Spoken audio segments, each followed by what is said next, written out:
Welcome to the Psychology Club podcast, brought to you by Vicente Martinez High School.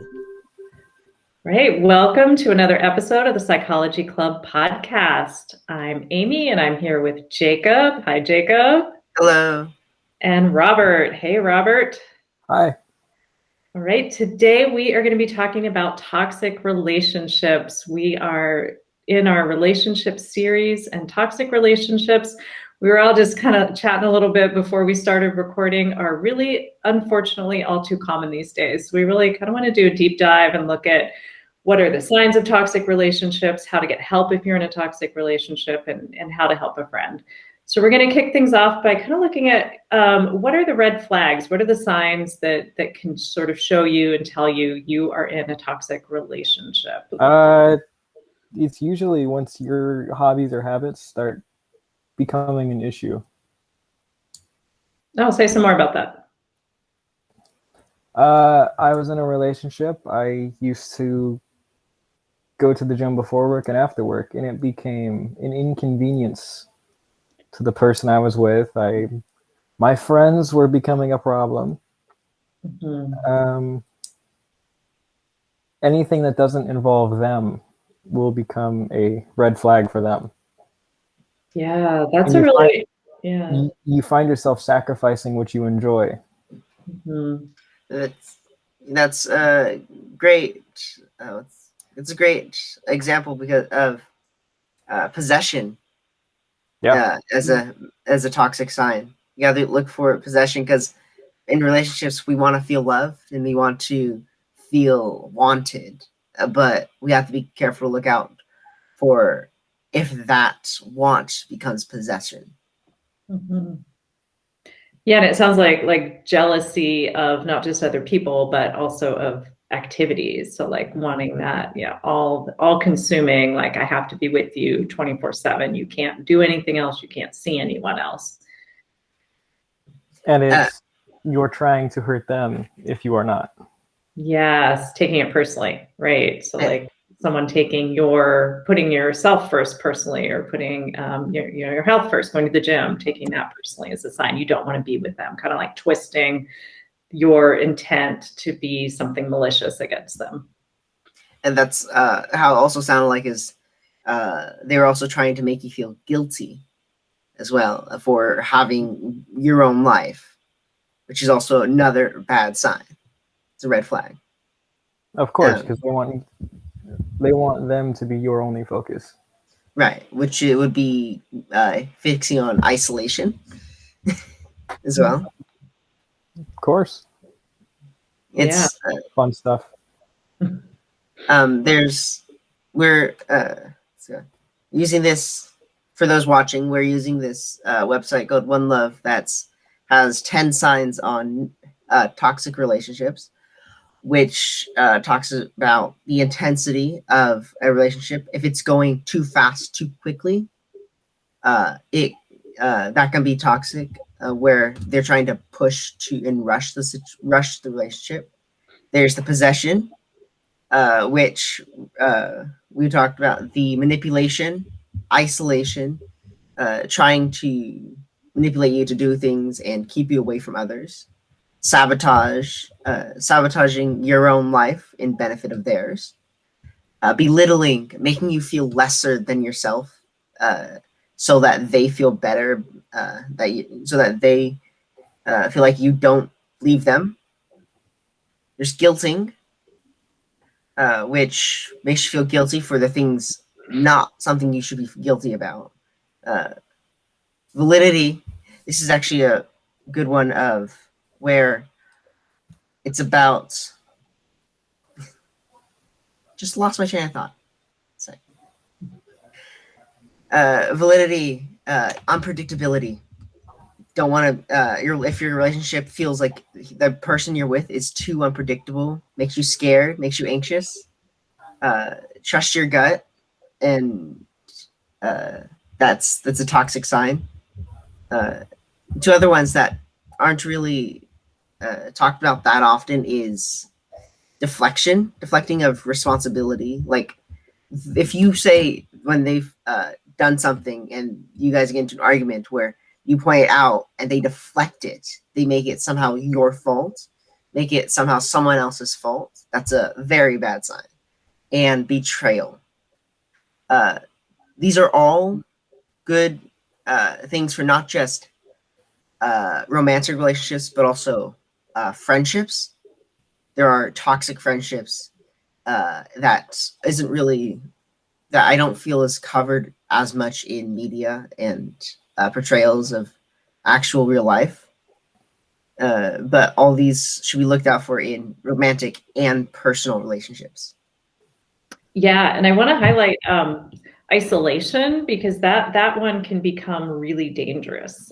So particularly with romantic relationships, if someone's trying to cut off your relationships to other people, that can leave you in a really vulnerable position, because then they have more power over you. They're trying to cut off your support systems, basically, so that you don't have the ability to go to people and get help. You no longer are in contact with those people, or even they've manipulated you and told you bad things about those people that aren't true, so that you feel like you can't trust other people and get the help that maybe you need at that point. That's kind of where going to trusted friend zone, asking their opinion, would come in very handy in that situation. Mm-hmm. And it's a pretty clear sign when that's happening, when the very people you do that with are being demonized by that person, as you were saying. Yeah. Yeah. Another thing is, because this question is about how can you tell if you're in a relationship. These are bad signs. These are toxic signs, but in the end, trust your gut. If you feel like this relationship is bad, the relationship is wrong, something's not right, trust your gut, and handle that.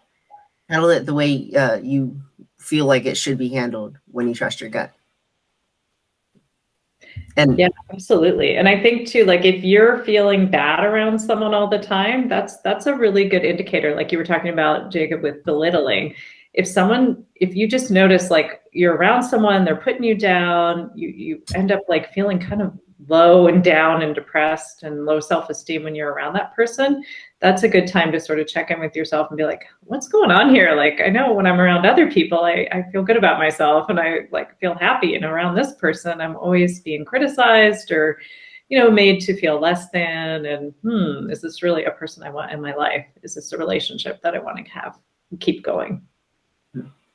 And another thing about the friendship version of this is like, what's it called? Would be sabotage and betrayal. I've had friends who their friends have come up to me saying that my friend said not to do this, not to talk to them anymore, and they didn't.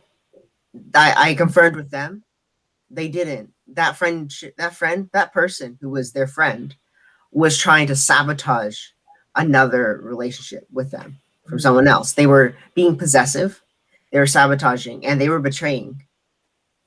And another example of isolation in that as well. Yes, they were trying to isolate a friend from someone else. Yeah. Okay, so what can you do? Say you're in this toxic friendship or toxic relationship. How can you get out of it? Like we talked about on other episodes, is support groups. You need that, even if it's just one person. One person can be a support group. Just one person to give you hope, to give you a sense of someone that can build you up during this toxic time, during this struggle, because it's really hard, especially if you're with certain people, certain relationships. It's really hard to get out of that grasp of their toxicity.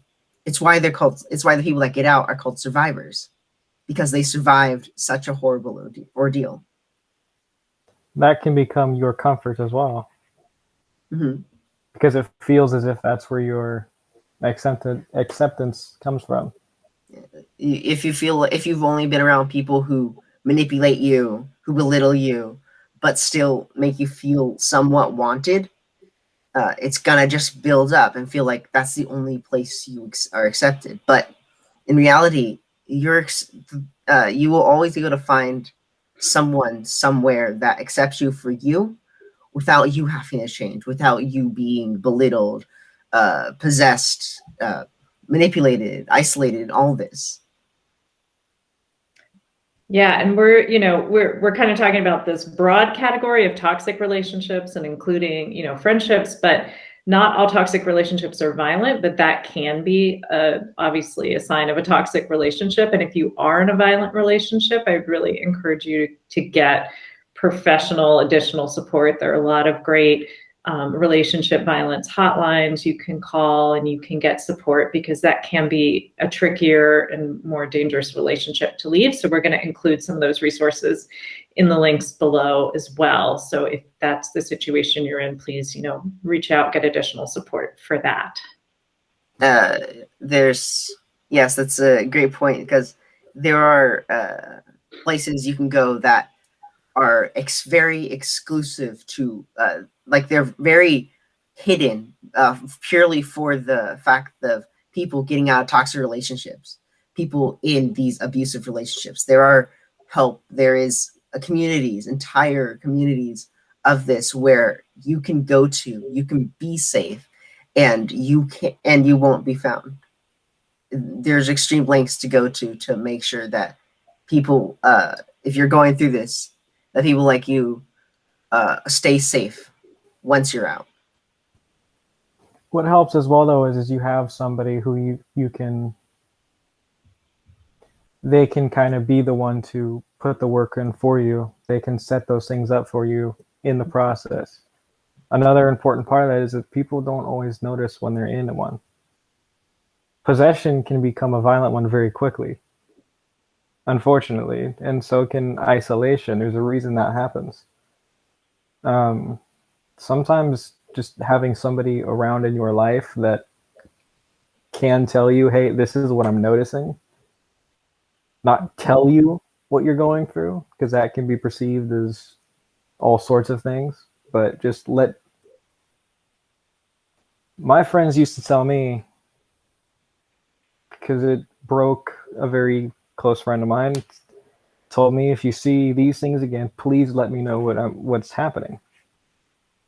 And that's kind of how it would work for us if one of us had a new friend, girlfriend, or even a step parent in one situation. We would have an event where one of us would just watch what was going on. Look for those behaviors, because if it's something that you desire, something that you want, you won't always see it. Or you'll excuse things. Yes, absolutely. There's a saying, love is blind, but I also think love is blinding. So when you're in a new relationship with someone, you kind of often have these blinders on and you don't see these red flags. It's really hard for the person in that relationship to understand what's happening. So what you're saying, Robert, is so wise to have an outside person who you trust and cares about you and you care about, who can help you with that. I mean, you're also leading perfectly to another question. How can you help a friend who's in a toxic relationship? So what you're saying is, like, what you and this friend did is sort of set up this sounding board for each other, where if you saw something happening, you would speak up. If your friend saw something happening in your life, in whatever type of relationship it was, romantic, friendship, even step parent, you mentioned in one situation, you were available, your friend was available to say, hey, I'm kind of getting, some weird vibes about this. I don't like what I'm seeing. Can we talk about this? Because when you're in the situation, it's so much harder to see. One of the dead giveaways for them is the phrase, we'll figure it out and it'll get better. Mm-hmm. Especially for my good friend. She would have somebody new that would appeal to a specific desire she had, and it would require outside eyes looking in to see what's going on and let them know, well, here's what I see. It was never a telling them what to do. It's just a matter of telling them your observations. Mm-hmm.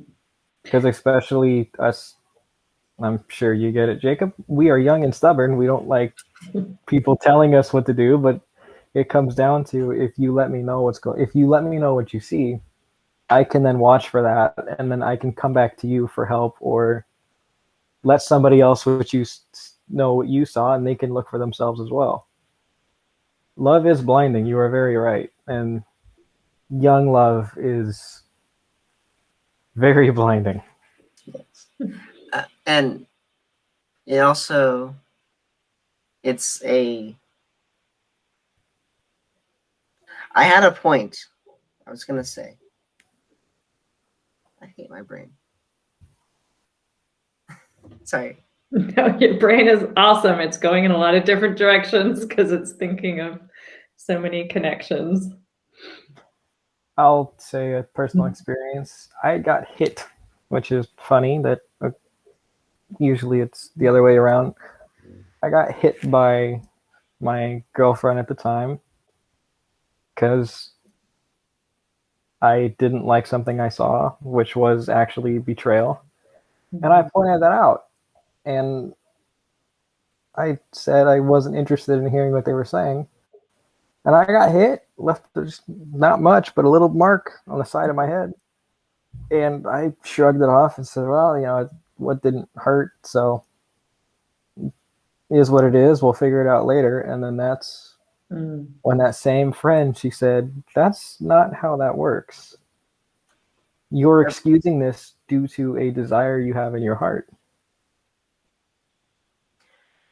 That phrase, it'll get better, we'll figure it out. That phrase is very toxic in itself because you end up seeing it as there's still potential in the future, that they'll change in the future.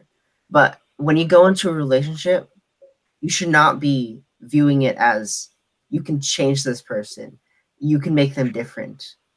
Because in the end, if that's not possible, and it's most likely not possible, you're going to be trapped and you're going to need these types of help. What you need to consider is what the roots are of your relationship is. Yes. You can't base it off of, for instance, even in any aspect of life, we have our base principles for what we do. We always end up reverting back to those. A relationship is no different. We always revert back to those basic principles of what it was built on, the foundation of it. So if you build it on a corrupt foundation, you're going to have a corrupt relationship. Yeah, and absolutely. if you get involved in a relationship because you're saying you're going to change this person, what is it about that person you truly like?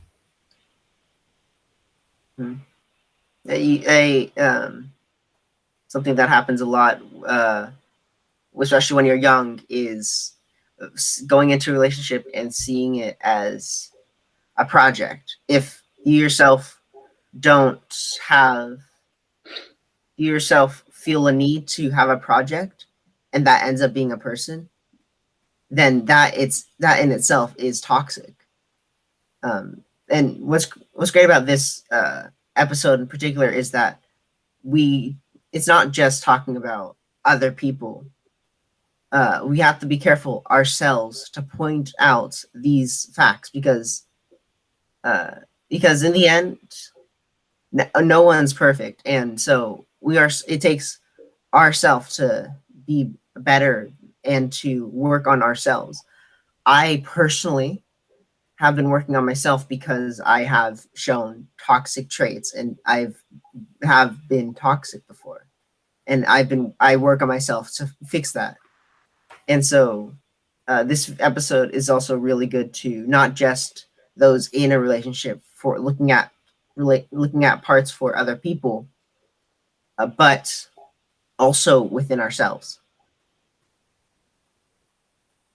Absolutely. I mean, we have to always start with ourselves, and that's part of that strong foundation, like you were talking about, Robert. And taking that responsibility, saying, "Okay, what's my role in this relationship. And I think if you're going into a relationship, like you were saying, Jacob, and like, okay, I'm going to fix someone, like you're my project. I see all this potential in you. I mean, that's a sweet and loving thing.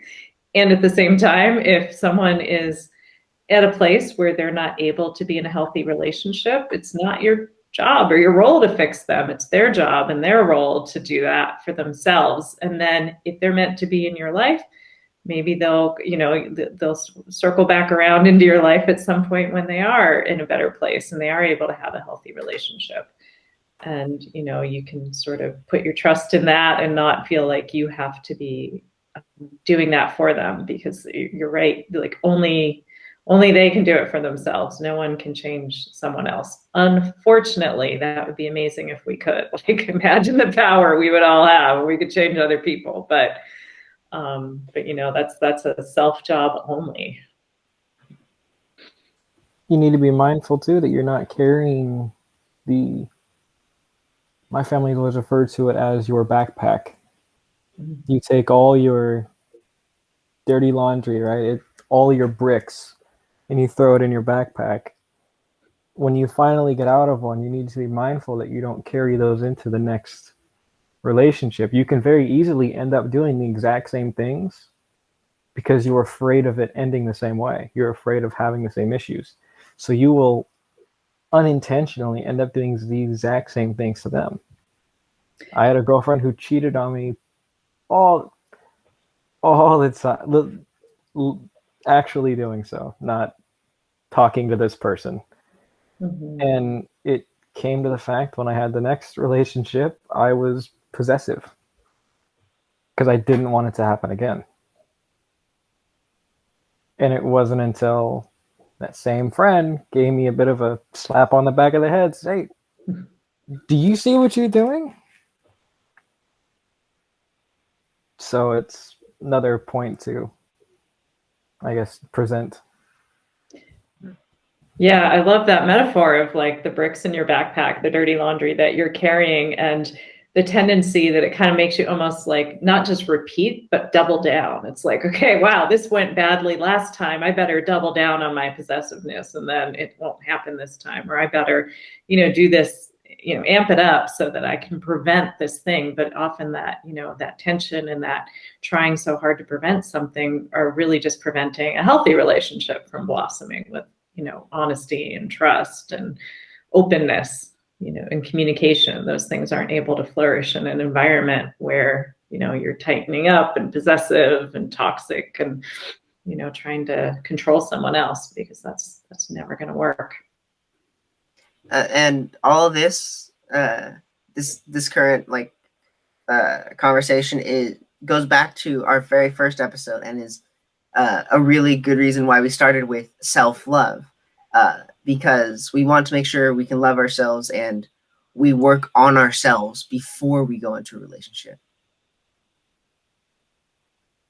Yeah, absolutely. So where can someone go for help if they find themselves in the grips of a toxic relationship? I mean, Robert, we all need a friend like yours, and we all need you as a friend too. It sounds like you and your friend have that worked out so beautifully. What are some other resources for people who don't have that? Maybe who don't have that as that friend in their life who can kind of just see things clearly for them? It can come down to your family or even the programs that Jacob had mentioned. Even your teachers. You could ask your teachers. It's another good one because, funny enough, your teachers may know that person better than you do. Yeah, great advice. Yeah. Yeah, and again, we'll include the links for the programs we were talking about. One Love is just one of my favorite organizations of all time. They do amazing work. They have great videos and resources. If you're a friend helping someone, if you're in a relationship and you need some help, they have resources from every aspect. So they're fantastic. Jacob, any other ideas on some resources or where people can get support? No. Just trust your gut, stay safe, and there's help out there for you. Yeah. Beautiful. All right. Well, this has been another episode of the Psychology Club podcast. Thank you for tuning in, and we are wrapping up our relationship series. So come back next time. We have something great in store coming up next. All right. We'll see you soon. Bye, everyone. Bye. Bye. All right.